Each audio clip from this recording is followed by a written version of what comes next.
মাননীয় সংসদ সদস্য মুফতি ইব্রাহিম শেখ, আসন নং মসজিদের ইমাম ও খতিব, আপনার সময় মাত্র 5 মিনিট, আপনি বলতে পারেন। আসসালামু আলাইকুম রহমতুল্লাহ। মাননীয় স্পিকার, আমি মুফতি ইব্রাহিম শেখ বলছি, আসন নং মসজিদের ইমাম ও খতিব। ধন্যবাদ আল্লাহ তাআলাকে। আল্লাহ তাআলা আমাকে এই মহান বিষয়ে কথা বলার জন্য আমাকে তৌফিক দান করেছেন এবং সকল মুসলমানদের প্রতি আমার কৃতজ্ঞতা। আমি এই মহান সংসদের সদ্জ্ঞানে আইনমন্ত্রীকে বলতে চাই, আপনি অবশ্যই জানেন আইনমন্ত্রীর পদ আল্লাহ আপনাকে দিয়েছেন, আর আল্লাহর আইন যারা মানবে না তারা স্পষ্ট কাফের। আল্লাহ অনেক আইন আছে, নিয়ম আছে।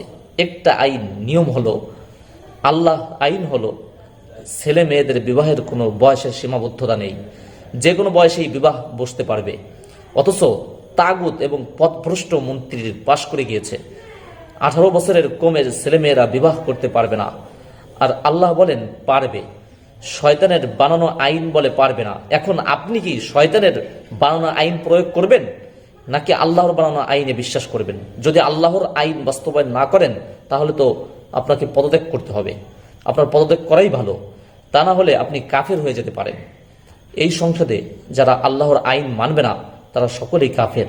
আমি মনে করি এই সংসদে কোনো মুসলমানই আল্লাহর আইন অমান্য করতে পারে না, চাই সে সরকারি দলীয় হোক অথবা বিরোধী দলীয় হোক। মাননীয় স্পিকার, আইনমন্ত্রী বলতে পারেন বাংলাদেশ গণতন্ত্র দেশ, সুতরাং সমস্ত ধর্মের লোকদের প্রতি প্রাধান্যতা দিতে হবে। আমি বলবো আল্লাহর আইনের কাছে কোনো যুক্তি তর্ক কিছুই চলবে না। সব যুক্তির সঠিক উত্তর আমাদের কাছে আছে। আল্লাহর আইন হলো যে কোনো বয়সে বিবাহ করতে পারবে, এই আইন বাস্তবায়ন করতে হবে।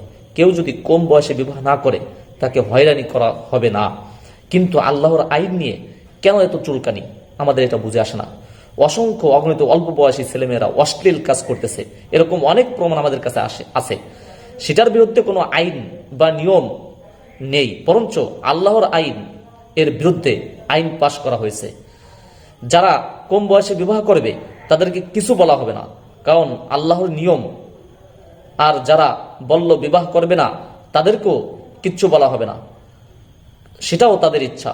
এরকম অনেক এমন লোক রয়েছে যারা বিবাহ করতেছে না, অশ্লীল কাজ করতেছে। আইন হওয়া দরকার ছিল যাদের বিবাহের সামর্থ্য আছে তারা যদি বিবাহ না করে এবং অশ্লীল কাজ করে তাদেরকে ধরে কঠিন শাস্তির আওতায় আনতে হবে।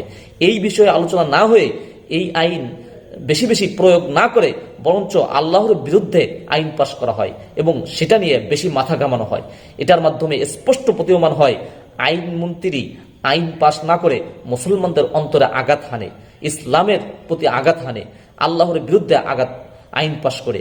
মাননীয় স্পিকার, আপনি যদি এ বিষয়ে কঠিন পদক্ষেপ না করেন এবং সংশোধন না করেন, আপনি আল্লাহর দরবারে দায়ী থেকে যাবেন এবং আমরাও আল্লাহর দরবারে দায়ী থেকে যাব।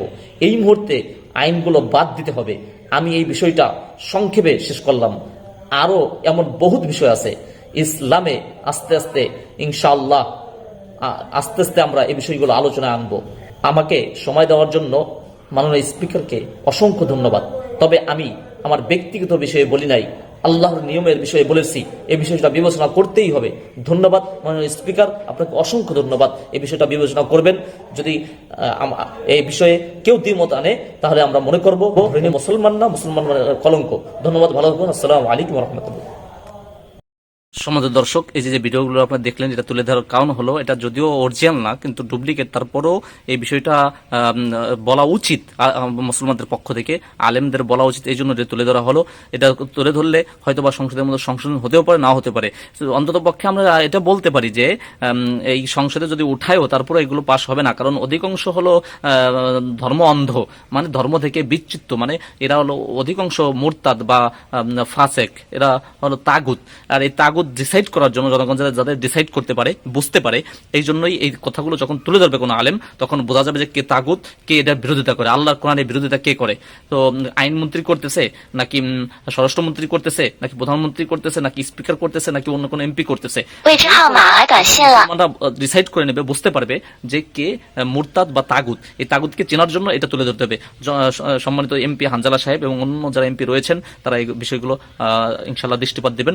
ধন্যবাদ, ভালো থাকুন। আমাদের চ্যানেলটি সাবস্ক্রাইব করে আমাদের সঙ্গে থাকবেন। ধন্যবাদ। আসসালামু আলাইকুম রহমতুল্লাহ।